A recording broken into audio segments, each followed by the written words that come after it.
नमस्कार, बहुत स्वागत आप सभी का। मैं आपके साथ हूं अब्दुल नबी हसन, लेकर हाजिर हूं आपका बेहद पसंदीदा शो खबर दिन भर। खबर दिन भर में तमाम अहम खबरों पर डालेंगे विस्तार से नजर। कौन कौन सी अहम खबरें हैं आज की, जरा आपको बताते हैं। बात सबसे पहले राहुल गांधी की करेंगे। राहुल गांधी के ओबीसी विवाद की करेंगे। दरअसल राजनीति में अपनी गलती कबूल करना शायद सबसे मुश्किल काम होता है, लेकिन आज राहुल गांधी ने खुलकर कहा मैंने एक गलती की, ओबीसी को नहीं समझ सका।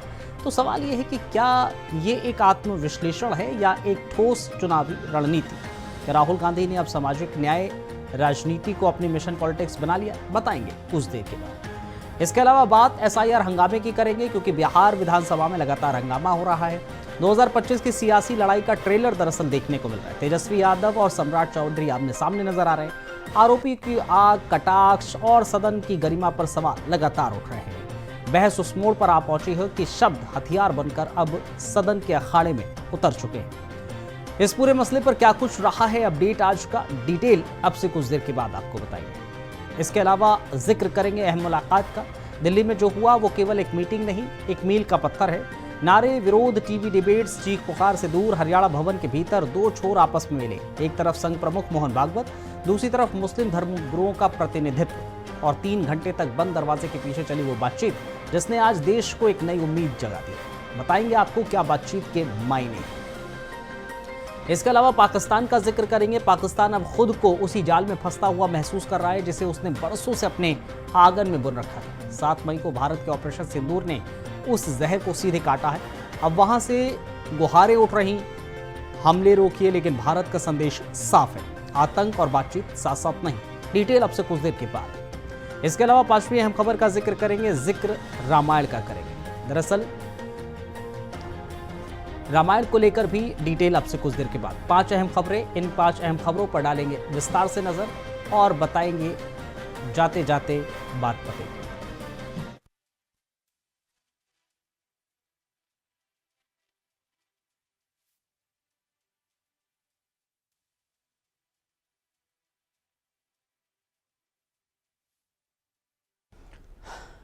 शुरुआत करते हैं राजनीति से। राजनीति में अपनी गलती कबूल करना शायद सबसे बड़ी मुश्किल काम होता है, लेकिन आज राहुल गांधी ने खुलकर कहा मैंने एक गलती की, ओबीसी को नहीं समझ सका। तो सवाल यह है कि क्या यह एक आत्मविश्लेषण है या एक ठोस चुनावी रणनीति? क्या राहुल गांधी ने अब सामाजिक न्याय की राजनीति को अपनी मिशन पॉलिटिक्स बना लिया है, या फिर ये बीजेपी और आरएसएस को ओबीसी के मोर्चे पर कड़ी चुनौती देने का कांग्रेस की नई चाह है? दिल्ली के तालकटोरा स्टेडियम में ओबीसी भागीदारी महासम्मेलन में राहुल गांधी की आवाज में आत्मग्लानि थी, लेकिन साथ ही था ऐलान कि अब ओबीसी की लड़ाई उनकी प्राथमिकता है। उन्होंने साफ कहा कि अगर मैंने यूपीए के वक्त ओबीसी की पीड़ा समझ ली होती तो जातीय जनगणना उसी समय हो जाती। ये बात राहुल गांधी ने ऐसे वक्त पर कही है जब देश की सियासत में जातीय गणना का मुद्दा फिर से केंद्र में है, जब मंडल कमंडल की लड़ाई एक बार फिर लौटती दिखी है। राहुल गांधी ने कहा है कि मोदी कोई बड़ी समस्या नहीं, वो तो बस एक शो है, असली समस्या आरएसएस है। उन्होंने आरएसएस को ओबीसी का सबसे बड़ा दुश्मन बताया, पीएम मोदी को प्रचार का चेहरा बताया। तो फिर बड़ा सवाल यह है कि राहुल गांधी आरएसएस के खिलाफ ओबीसी को लामबंद करने की तैयारी में है। तेलंगाना मॉडल की मिसाल देते हुए राहुल गांधी ने कहा है कि एक तूफान आ चुका है, जातीय जनगणना की आंधी है, वो आंधी जिसने ये दिखा दिया कि कॉरपोरेट बेडरूम में ओबीसी नहीं, आईएएस टॉपर लिस्ट में ओबीसी ना के बराबर। दरअसल आपको बताते चले, उन्होंने कहा कि सरकारी ठेकों और संविदाओं में ओबीसी हाशिए पर है। सबसे बड़ा ऐलान उन्होंने किया कि जातीय गणना के बाद 50% आरक्षण की सीमा टूट जाएगी। कांग्रेस कह रही है सामाजिक न्याय अब सिर्फ नारा नहीं, संवैधानिक संघर्ष है। राहुल गांधी इसका नायक बनना चाहते हैं।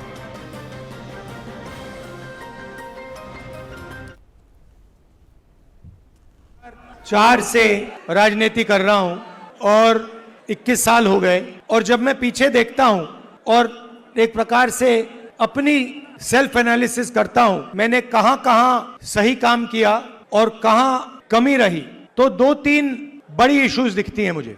जमीन अधिग्रहण बिल किया, मनरेगा किया, भोजन का अधिकार किया, ट्राइबल बिल, न्यामगिरी की लड़ाई लड़ी, ये काम मैंने सही किया। अगर मैं थोड़ा पीछे को देखता हूं तो मुझे एक बात बिल्कुल क्लियर दिखती है कि एक चीज में मेरी कमी रही थी। क्या थी? जो ओबीसी वर्ग है उसका जिस प्रकार से मुझे प्रोटेक्शन करना था मैंने नहीं किया। मेरी रिग्रेट क्या है कि अगर मुझे आपकी हिस्ट्री के बारे में, आपकी इश्यूज के बारे में थोड़ा सा भी ज्यादा मालूम होता, मैं तभी जाति जनगणना करा देता। वो निकल गया और मैं स्टेज से कह रहा हूं वो गलती है मेरी, और इस गलती को मैं ठीक करने जा रहा हूं। देश को चलाता कौन है? देश को, उसकी, किसी भी देश को उसकी उत्पादक शक्ति चलाती है। और देश में मेन सवाल ये उठता है कि अगर उत्पादक शक्ति देश को कुछ दे रही है, भोजन देती है, औजार देती है, ये इमारतें देती हैं, तो उस शक्ति को अपने खून पसीने के लिए देश क्या देता है? आप मेरी बहन से पूछो, कभी मिलोगे तो पूछना, अगर कभी राहुल ने किसी चीज के बारे में मन बना लिया तो उस बात को वो छोड़ेगा या नहीं छोड़ेगा? वो पूछ लो उससे। मैं नहीं छोड़ने वाला। आप ये मत सोचो कि मैं जाति जनगणना की बात करना हूं। जाति जनगणना तो पहला कदम है। मेरा लक्ष्य है कि उस उत्पादक शक्ति को हिंदुस्तान में रिस्पेक्ट और हिस्सेदारी मिले।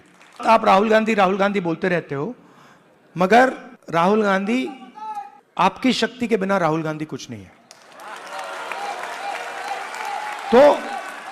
तो मेरा काम आपकी शक्ति को अलाइन करने का है।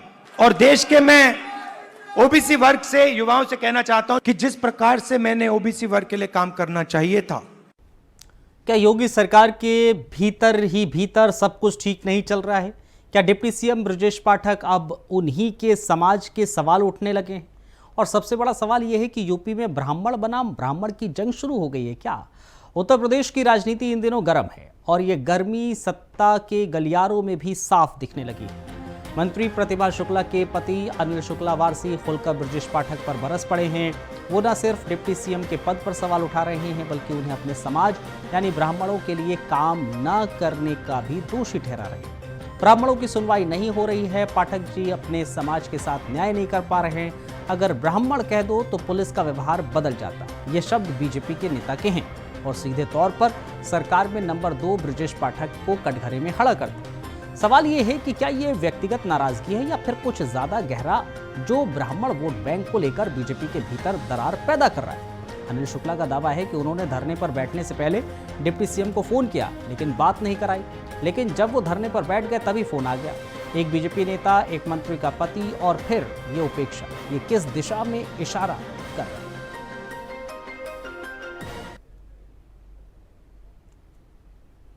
क्योंकि मुकदमा बिल्कुल निराधार है, झूठा है।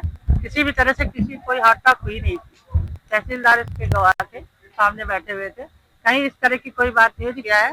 साथ ही साथ उन्होंने कहा मुकदमा वापस हो जाएगा, जांच की पड़ताल सीओ के द्वारा, और पुलिस जो इंस्पेक्टर है यहाँ का, इसको हटना चाहिए। मेन बात ये थी, उन्होंने कहा कि इसकी भी जांच करके हटा दें। कल तक हटा दें।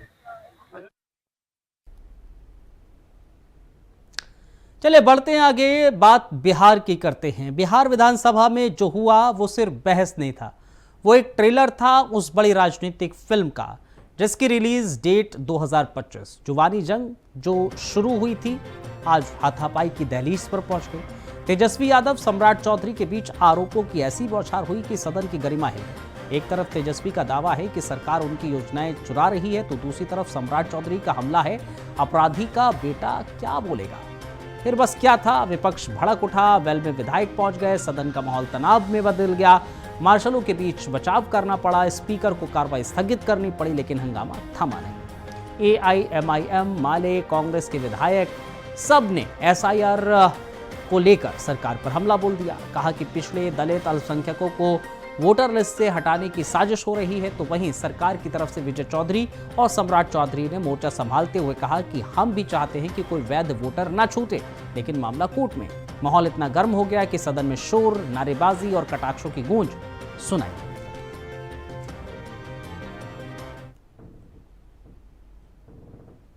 गुंडागर्दी दिखाने का काम किया है, लाओ ना पकड़ रहे हैं। पूरे देश की जनता देखे कि किस तरीके से गुंडाई किए हैं लोग। और सम्राट चौधरी संयमित रहे, असंयमित भाषा का प्रयोग करें, नहीं तो जनता उनका बुखार छोड़ा देगी। सम्राट चौधरी जिस तरीके से हमारा पिता का नाम ले रहे हैं, वो भूल गए हैं कि वो कहाँ से निकले हैं, कहाँ से पैदा हुए। वो संयमित तरह के लैंग्वेज का भाषा का प्रयोग कर नीचे करो बिट्टू बार पिताजी पर हमला कर रहे हैं, बार पिताजी पर नीतीश कुमार जी के नेतृत्व में जो काम हुआ है उससे विरोधी दल के लोग घबराए हुए हैं और वो कुछ भी बोलने के लिए बैठे हैं। उन लोगों को विकास दिख नहीं रहा है और साफ तौर पर एसआईआर पे भी उनको पूरी तरह बता दिया गया। जब फर्स्ट सप्लीमेंट्री पर भी वही बात चर्चा हुई और जो फेक न्यूज है उसको बता रहे हैं। बिहार का लोकतंत्र, जो वोटर मर गए हैं उनके वोट से लोकतंत्र थोड़े बनेगा। जो लोकतंत्र है, जनता ने जिसको मत का अधिकार दिया है वो वोट करेगा और वो चुनाव जिताने का काम करेगा। इसलिए जनता तय करेगी, जनता के आशीर्वाद से कोई चुनाव जीतेगा। ऐसा है, जब लीडरशिप ही ऐसा है तो उनके सदस्य कैसे होंगे। लगातार जो है हमारे भाषण को डिस्टर्ब करने का प्रयास किया जा रहा था और हमने अगर कोई भी अपशब्द अगर कहा हो तो वो साबित कर दे, डिक्शनरी में बता दे कौन अपशब्द। ये तो भाजपा की संस्कृति है, भाजपा के प्रदेश अध्यक्ष का कहना है कि वो गालियों की डिक्शनरी है, हम लोगों का नहीं है ये। हम लोग कई बार जो है सत्र में रहे हैं, हम भी लगभग, मेरे को भी 10 साल पूरा हो गया संसदीय जीवन में या राजनीतिक जीवन में। आज तक हमने किसी को अपशब्द नहीं कहा है।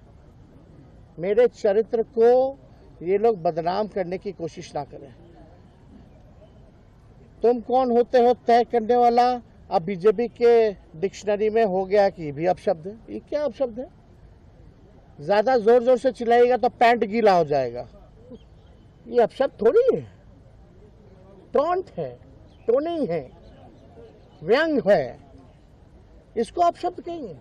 लेकिन अपशब्द तो हम सुन रहे थे वहां गाली, लेकिन फिर भी हमने रिएक्ट नहीं किया। मेरे माता और मेरे पिता को गालियां पड़ रही थी। जंगल राज के युवराज, जमीन से उठने वाला, आपके समुदाय में भी जमीन से उठने वाला एक से एक शरीफ और सज्जन लोग हैं, उसकी राजनीति आवेगी। आप जैसे परिवारवाद और सोने के चम्मच लेकर जन्म लेने वाले बहुत दिन तक। कई माननीय विधायकों का सार्वजनिक तौर से मीडिया में जो बयान आई है, ये सब की समस्या है, लेकिन सत्ता पक्ष का एक अलग समस्या है। हम विपक्ष में रह करके लड़ाई लड़ रहे हैं और वो पर्दे के पीछे से लड़ाई लड़ रहे हैं। कई माननीय सदस्य हम लोग को भी आग्रह कर रहे हैं कि ये गलत तरीका अपनाई गई है, ये लड़ाई आप लोग जारी रखिए और ये हम लोग लड़ाई जारी रखेंगे। जरूरत पड़ी तो बड़ा से बड़ा निर्णय लेंगे और आने वाला समय में आप सांकेतिक तौर पर समझ लीजिए। लोग भी पिछले 30-35 साल से, हम तो बिहार में विधायक भी रहे हैं 40 साल 35 साल पहले। हमारे समय में इस प्रकार से नहीं होता है। समय बदलने के बाद लोगों में मैच्योरिटी आना चाहिए। लोकतंत्र का मतलब ही है कि बहस का, लेकिन अगर शारीरिक अखाड़ा बनाना है तो दुर्भाग्य है राजनीति का। और मैं समझता हूं कि बीजेपी जेडीयू की सरकार और हमारे नेतृत्व में इतनी क्षमता है कि ऐसे स्थितियों का हम सामना कर सके। और बिहार के माननीय मुख्यमंत्री में बहुत गंभीरता है। ऐसे परिस्थितियों से और चुनौतियों से तो वो पहले भी सामना करते रहे हैं, लेकिन कहीं ना कहीं ये बेचैनी जो विधानसभा में जो व्यवहार से दिख रहा है, ये निश्चित रूप से एक बड़े हार के आसार जो प्रतिपक्ष को दिख रहा है उसका ये परिभाषा है। पिछली बार जब महागठबंधन का प्रदर्शन हुआ था और जब हम सड़कों पर उतरे थे, पूरा बिहार अपने मताधिकार को बचाने के लिए सड़कों पर उतरा था, उस वक्त ही हमने कहा था कि हम सड़क से लेकर के संसद तक लोकतंत्र को बचाने की इस लड़ाई को लड़ेंगे। एसआईआर मतदाताओं की जांच नहीं, लोकतंत्र पर आंच है। हम किसी भी प्रकार का आंच लोकतंत्र पे नहीं आने देंगे। वो बहिष्कार नहीं कर रहे, अपनी पराजय स्वीकार कर रहे हैं। वो जान रहे हैं कि अब फर्जी मतदान कर नहीं पाएंगे। जितने लोग डेथ हुए थे उनका चुनाव आयोग में निकाल दिया नाम, और जो बाहर दूसरे प्रदेशों में अपना स्थायी निवास बना लिए हैं और वहां जाकर के वोटर लिस्ट में नाम दर्ज करा लिए हैं, तो बिहार में फिर वो उनका नाम वोटर लिस्ट से निकाला जा रहा है। तो ये बात विपक्ष को बुरा लग रहा है कि दोनों जगह होना चाहिए। संविधान से बड़ा कोई नहीं है। संविधान जो चीज है वो सर्वोपरि है। देश की राजधानी दिल्ली में इतिहास ने करवट ली है। एक ऐसा दृश्य सामने आया जो आमतौर पर खबरों की हेडलाइंस नहीं बनता है, लेकिन जब बनता है तो देश की आत्मा को सुकून देता है।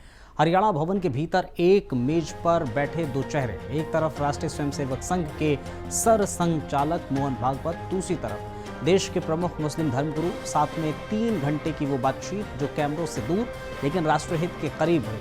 एजेंडा सामने आया, लेकिन सूत्रों की माने तो भाईचारा, सहअस्तित्व, सामाजिक समरसता को लेकर बातचीत हुई। यही अपने आप में बड़ा संकेत है। संघ और मुस्लिम समाज के बीच पहली बार हुआ ये औपचारिक संवाद। नारेबाजी, विरोध या आरोपों की जगह संवाद ही समाधान है जैसे शब्दों से भरा रहा। जब दोनों पक्षों ने कहा कि हमारी जातियां, पूजा पद्धतियां, इबादत की राहें भले ही जुदा हों, पर सबसे बड़ा धर्म इंसानियत है और सबसे बड़ी पहचान भारतीयता है, तो लगा जैसे शब्द नहीं, भारत की आत्मा बोल रही है। ये मुलाकात केवल बातचीत नहीं, एक कोशिश थी उस पुल की जो गलतफहमियों के दरिया पर डाला जा रहा है। एक तरफ वर्षों से चली आ रही वैचारिक दूरी, दूसरी तरफ साझा राष्ट्रीय भाव, और इन दोनों के बीच जो संवाद हुआ उसने साफ कर दिया कि देश अगर मजबूत होगा तो बातों से, मुलाकातों से और भरोसे से होगा, न कि दीवारों से। अब सवाल यही नहीं है कि किन मुद्दों पर बात हुई, सवाल यह है कि बात हुई है, और सबसे बड़ी बात है कि संघ और मुस्लिम धर्मगुरुओं की ऐतिहासिक मुलाकात।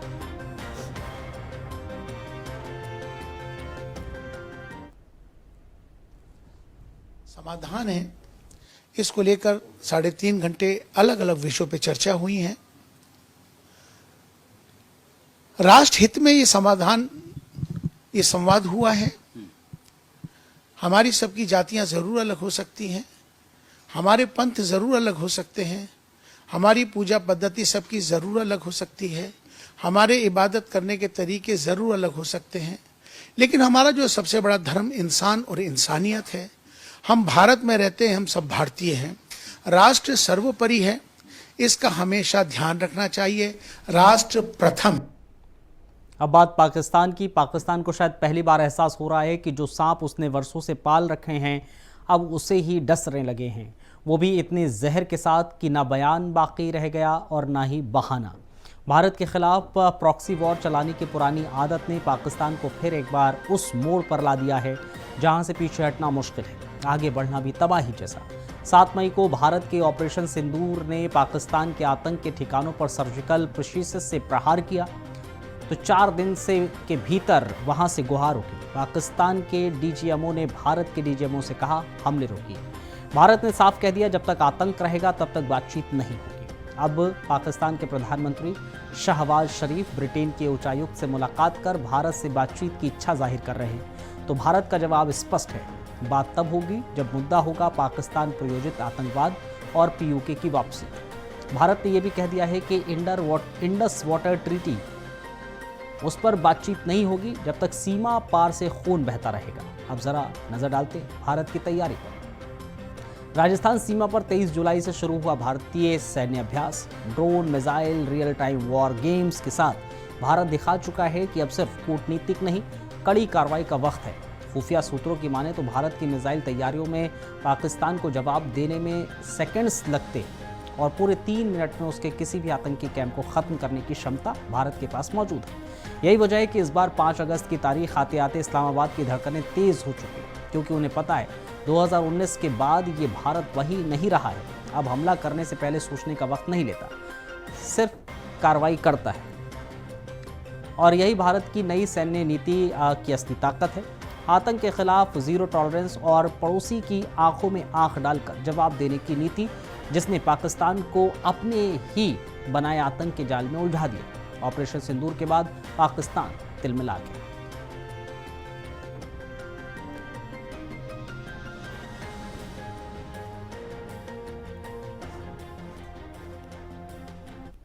रामायण सिर्फ एक ग्रंथ नहीं, आस्था है, संस्कृति की और करोड़ों भारतीयों की आत्मा का हिस्सा है। अब इसी रामायण को सिल्वर स्क्रीन पर उतारने के लिए रणबीर कपूर और नीतीश तिवारी की जोड़ी दुनिया की सबसे बड़ी फिल्म बनाने जा रही है, वो भी 4000 करोड़ रुपए के बजट में। लेकिन रुकिए, ये रकम सिर्फ स्टार कास्ट पर नहीं बल्कि उस 1 दशक लंबी साधना पर खर्च हुई है, जिसमें स्क्रिप्ट, विजुअल रिसर्च और सबसे अहम संस्कार को सहेजने की कोशिश है। खबर है कि फिल्म में रणबीर कपूर के जो संवाद होंगे वो किसी स्क्रिप्ट राइटर ने नहीं बल्कि संस्कृत शास्त्रों के प्राचीन ग्रंथों के जानकार पंडितों ने तैयार किए, ताकि हर डायलॉग सिर्फ एक डायलॉग ना होकर एक संदेश, एक मंत्र बन जाए। सोचिए, आदि पुरुष की भारी आलोचना के बाद अब मेकर्स इतनी गंभीरता से हर शब्द, हर भाव, हर चरित्र पर ध्यान दे रहे हैं। 10 साल पहले इनकी नींव रखी गई थी। फिल्म की कास्टिंग भी उतनी ही दमदार है। रणवीर श्री राम की भूमिका में है, साईं पल्लवी माता सीता की, यश रावण की भूमिका होंगे तो सनी देओल पवन पुत्र हनुमान की भूमिका में होंगे, रवि दुबे लक्ष्मण की भूमिका निभाएंगे तो अरुण गोविल दशरथ की भूमिका में होंगे। यानी जो रामानंद सागर की रामायण को देखकर बड़े हुए हैं, वही अब राम के पिता के रूप में पर्दे पर लौट रहे हैं। और फिल्म को लेकर इतनी बारीकी से काम हुआ है कि बताया जा रहा है कि रणवीर ने भगवान राम के किरदार के लिए शराब, मांसाहार, पार्टी तक छोड़ दी, ताकि वो अपनी आभा और ऊर्जा में रच बस सके। ये फिल्म सिर्फ एक महाकाव्य नहीं, हजारों साल पुराने चरित्रों को फिर से जीवंत करने की कोशिश है, जिसमें 2 हिस्सों में लाया जाएगा। पहला पार्ट 2026 को दिवाली पर रिलीज होगा, दूसरा पार्ट 1 साल के बाद 2027 को दिवाली पर ही रिलीज होगा। अगर यही रफ्तार रही तो रामायण न सिर्फ भारत की सबसे महंगी फिल्म होगी, बल्कि सबसे प्रामाणिक, आध्यात्मिक और लोकप्रिय भी साबित हो सकती है।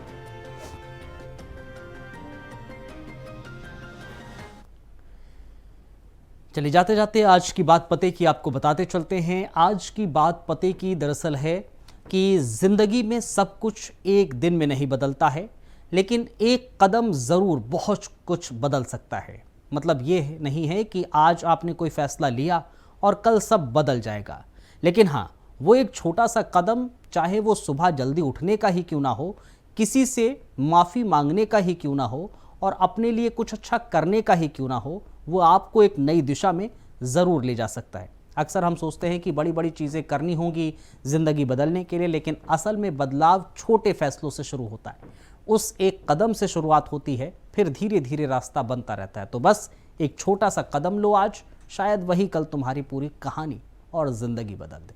इसी बात पते की के साथ मुझे और मेरी टीम को इजाज़त दीजिए। आप बने रहिए इंडिया वॉइस के साथ। शुक्रिया आप सभी का।